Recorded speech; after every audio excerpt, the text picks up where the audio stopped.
hard run stick.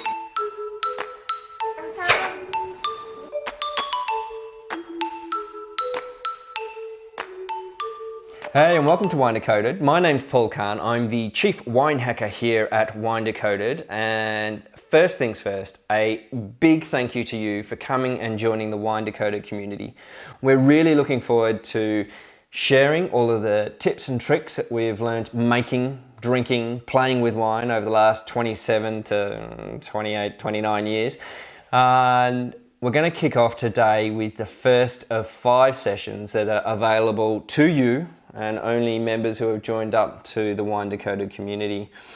We're going to be talking about tasting wine and what we've discovered through completing 17 vintages, working at the likes of Yarra Yering and Yering Station, across in Burgundy, over in Champagne, and now making our own Wine Decoded wine, is that people tend to overcomplicate tasting wine. We're going to simplify it. We're not going to oversimplify it. There's stuff that you have to learn, but we're going to keep it at a level where by the time you've finished, you'll be hopefully just a little bit closer to tasting like a winemaker. So kicking off, there are 5 things that you need to know to taste wine well. And we've broken them up into these parts. The first one we're going to explore today is depth and length. Now we're going to do this by tasting wine. Do not worry. If you need to come back to this, you can always come back at any time. The video will be here for you. The instructions around what you'll need, which is really simple: wine glasses, bit of water, and a couple of little empty tonic bottles or alike, will be on the page for you to read. So what we're really about to do is a cut down version of learning to taste wine just as you would if you were doing a winemaking degree. And what we always do in these circumstances is taste in context and with contrast. And this is something that you should really look to do in the future as much as possible. It means having at least 2 glasses of wine in front of you when you're tasting. Well, why? Because it allows you to compare them, and through comparing them, it's easier to pick up the little differences that are in there, whether one's a bit sweeter, one's a bit fruitier, one's got a bit more acid in it, or one's got a bit more oak in it. It's very hard, even for experienced professionals, to taste wine, stand alone and pick all of these things out in a very definitive way. By having 2 glasses side by side, it makes your life so much easier. You'll learn about wine faster, and it will be easier to learn about wine. End result, you'll enjoy drinking it more, which is what we want to get to at the end of the day. So we'll be tasting in context and with contrast today, and we're going to be talking about the first of the 5 tasting elements that we mentioned, the depth and length of wine. We're talking about the concentration of the aromas, the depth of the aromas, the concentration and depth of the flavors, and the length of the aromas and the length of the flavors. So, do they travel from the very front of your nose all the way back to the back of your nose and linger? Do they travel from the very tip of your tongue, across the middle of your tongue and palate, and through to the back of your palate, and then linger for a long time? That's a wine with length. If it's short, the flavors stop abruptly. Sometimes there's a little gap in the middle, and we call that being a donut, where there's no flavor in the middle of your palate. So let's get into it. We're going to prepare a couple of glasses of wine. This is dead easy. So first things first, we will crack a bottle of white wine. We've got a very simple dry white here, a clean wine. It's an Albarino from Rías Baixas in Spain. It's great fun wine, kind of somewhere between a Chardonnay and a Semillon, if you want to call it that, and really good fun. So in your first glass, just pour a glass of wine. No harder than that. In your second glass, pour about half as much. That looks about right. No need to be too accurate, as long as you ballpark. Then grab some water. We've got a trusty carafe of water here. Pour that into the glass. Make sure your water's of decent quality. If you're in Adelaide, maybe consider some bottled water, at least filtered water. Give that second glass a bit of a swirl to mix the water and the wine together. Now what we're going to do is firstly smell these wines and then we're going to taste them. To smell them, we want to give them a bit of a swirl. Now swirling, you know, when you've had a lot of practice, easy. When you haven't, good tip, stick the glass on the table and just make little circles, and that will help spin the wine around. By doing that, it helps the aromas liberate from the liquid and it's easier to smell the wine and you get a more intense aroma. When you're smelling these wines, you want to stick your honker in and you want to have a good deep inhale through your nose.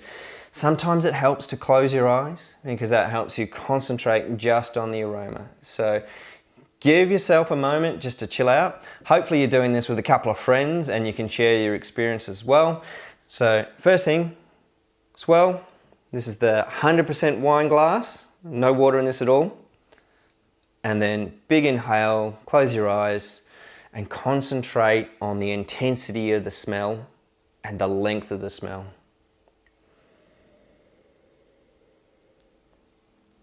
So first glass, getting good depth of aroma, good length of aroma. There's some lovely fruit characters in there, a bit of spice and a few other things. Don't worry about describing anything else really, but just concentrate on that depth and length of aroma. Now, you've got that one locked in your head and what the depth and length of aroma was like.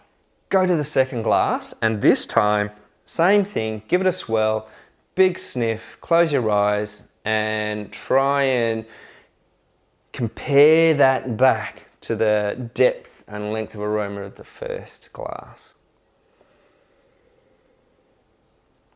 So instantaneously, the fruit characters, the depth of the fruit and the length of the fruit of the glass that's half water is much less intense and much shorter, much less length than the first glass.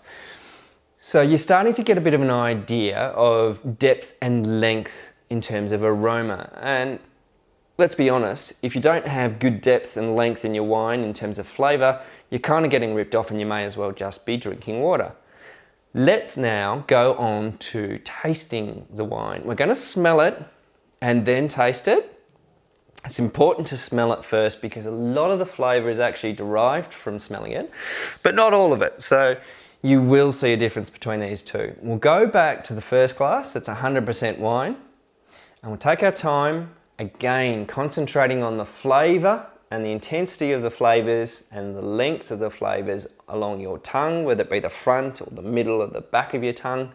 How much depth and how much length of flavour is in there. So quick sniff and then taste.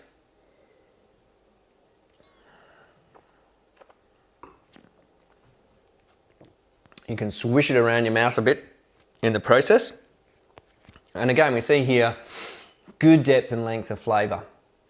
I'm seeing a lovely mid-weight wine, lovely flavours, lovely fresh wine.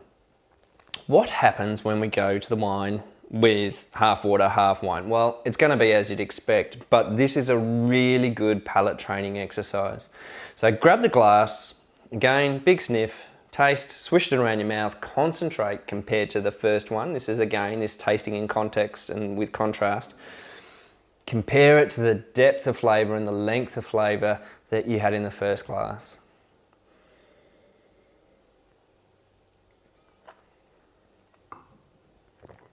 So yours will be basically like mine. Bit thin, bit insipid, doesn't really have the depth of flavour, doesn't really have the length of flavour. The flavour just stops all of a sudden and disappears. You're left with kind of a slight acid water kind of character, sort of like when you put a couple of drops of lemon in water, and that's about it for me in this case.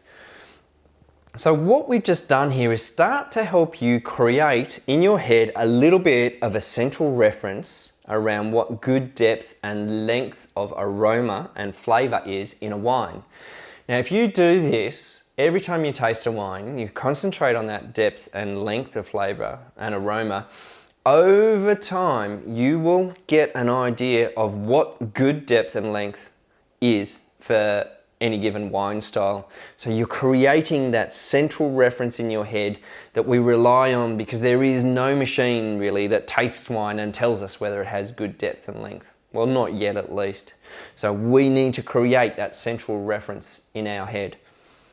Having done that, if you'd like, go and do it again with some red wine. Always interesting to see the differences for both whites and reds, and to kick off doing that. It's so easy to come back and do this again and repeat the exercise just to help you dial in again as to what depth and length is. So yeah, come back at any time, watch this video again, try the experiment again. You're only using a few mils of wine and losing it, because you can drink the full strength one and enjoy it at any time. So that's depth and length. We want to now do a little bit of prep for a session in the future. So in this session we were talking about depth and length. We're going to talk about freshness and oxidation in a future session, and this is where these two little bottles of wine come in. Now don't worry if you don't have everything prepared now. You can always, as I said, come back to this video. You'll see some instructions on this page as to what to do. This is for, again, that session in the future. So first things first, grab one of your bottles. We've just got a Schweppes tonic water bottle here.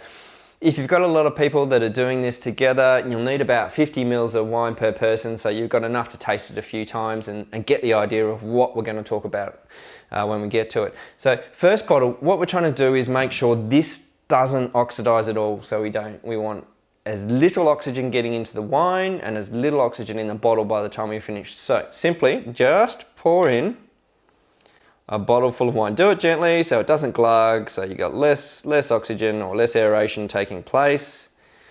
Fill it right to the top. And there she is. Whoop! Bit of spillage in the village. Wrong lid. Let's get this other lid. Seal it up tight. I don't mind that it's that full. That's probably a good thing, less oxygen in it. The next bottle, I want you to fill about half full. So this is a 300 ml bottle. That'll give you 150 mils roughly, and enough for 3 people to do the tasting exercise. It's not important to have volumes like this, as long as you've got enough for the number of people that are going to be tasting with you. So let's cap that one up. What I want you to do to this one is give it a really good shake. So what we're doing here is mixing all of the oxygen in the bottle with the wine, and we're starting it oxidizing, and that'll be something that we can taste when we get to it. So we've done that, taken the cap off, we'll stick the cap back on again, give it another shake. Job's done. Put these aside somewhere safe, and we'll tell you when to pull them out again. So they're prepared and ready to go.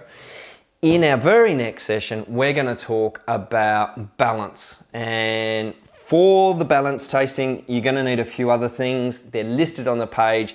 Basically, another bottle of wine, 3 glasses each, and some sugar and some sort of form of acid. Look, worst case scenario, if you've got a lemon on hand to add some lemon juice, that'd be awesome. If you can get a hold of it, get a hold of some citric acid or some tartaric acid. We can send you some tartaric acid with an order. Just shout out and let us know you want a little sample to do the tasting revolution with Wine Decoded, and we'll put a few grams in there that'll be enough to get you through the next exercise.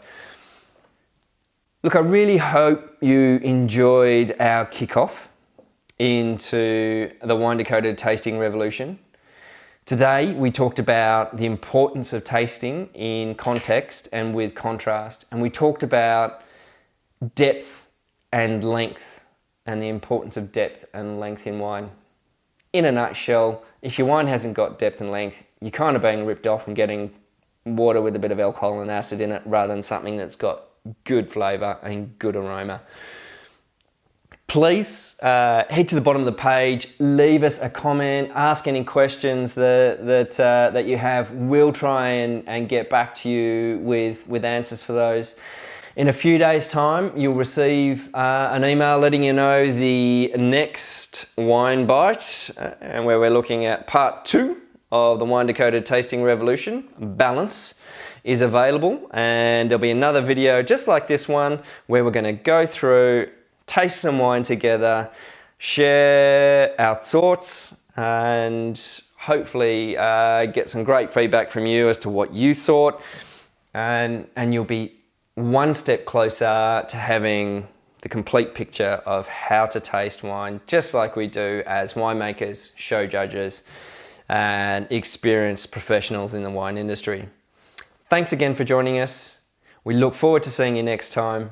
Cheers and bye for now from Paul at Wine Decoded. Cheers, guys.